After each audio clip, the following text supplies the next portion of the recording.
एकदा या माझ्या पद्धतीने हा काळ्या घेवड्याचा रस्सा बनवलात ना, तर रोजच्यापेक्षा 2 चपाती जास्त खाल हे नक्की. अतिशय रुचकर लागतो.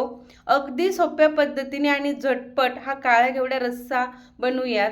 इथे मी ओल्या काळ्या घेवड्याचे शेंगा सोलून घेतलेल्या आहेत आणि हा काळा घेवडा धुवून घेतलेला आहे. यालाच बरेच ठिकाणी श्रावणी घेवडा किंवा काळे वाल किंवा ओला काळा राजमा असेही म्हणतात. तर हा मी कुकरमध्ये शिजवून घेणार आहे. त्यासाठी कुकरमध्ये काळा घेवडा घातला आणि तो शिजण्यासाठी 1 ग्लास पाणी घातलं. त्याच्यामध्ये थोडंसं मीठ घातलं आणि हळद घातली आणि थोडंसं हिंग घातलं.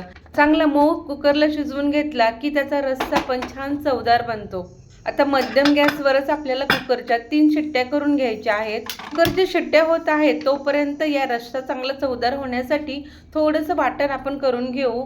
तर यासाठी मी इथं 2 ते 3 चमचे सुकं खोबरं किसलेलं घेतलं आहे. 10 ते 12 लसूण पाकळ्या घेतल्या आहेत. 1 इंच अद्रक घेतलेला आहे आणि थोडी कोथिंबीर घेतलेली आहे. तर हे सगळं मिक्सरच्या भांड्यामध्ये घालू. आता हे वाटण चांगलं बारीक होण्यासाठी मी इथं थोडंसं पाणी घातलेलं आहे आणि मिक्सरला चांगलं फिरवून घ्यायचं. आणि इथं पाहू शकताय तुम्ही बघा, एकदम चांगली अशी बारीक पेस्ट करून घेतलेली आहे की यामुळे आपला रस्सा चांगला मिळून येतो आणि खाताना एकदम हा काळा घेवडा रुचकर लागतो. कुकरची वाफ सुद्धा गेलेली आहे आणि आता पाहू की हा काळा घेवडा आपला चांगला मऊ झालेला आहे का पहा इथं. आणि हा काळा घेवडा एकदम चांगला मऊ पुरणासारखा शिजलेला आहे आणि आपल्याला असंच हवा आहे. आता या काळ्या घेवड्याच्या भाजीला किंवा आमटीला आपण फोडणी देऊ. फोडणीसाठी मी कढई ठेवलेली आहे. कढई गरम झाली की त्यामध्ये तेल घातलं.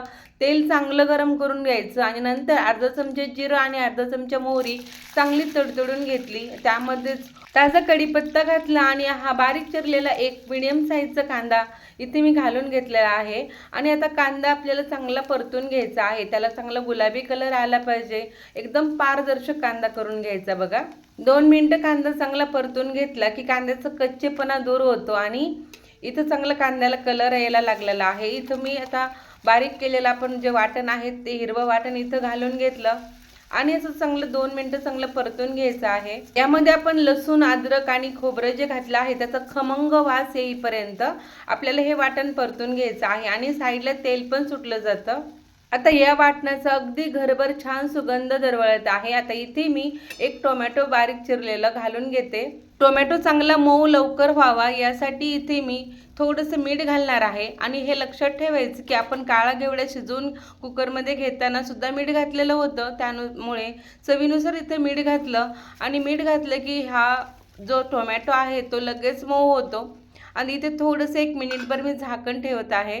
आता झाकण काढल्यानंतर पहा इथे बघा, सगळं टोमॅटो आपलं चांगलं मऊ झालेलं आहे.